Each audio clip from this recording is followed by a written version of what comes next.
គ្មានអ្វីអាចផ្លាំងប្ដូរចិត្តបងឲ្យជប់ស្រឡាញ់អូនបានឡើយបើបងថាស្មុងគឺស្មុងហើយកុំព្រួយឡើយប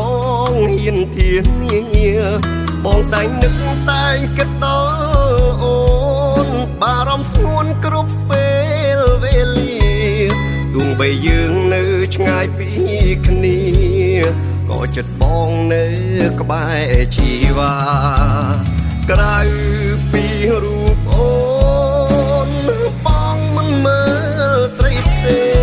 ងមិនដែលសោះឡើយសូមបីលោលេងមិនដែលក្បត់ស្នេហាក្រៅពីរូបអូន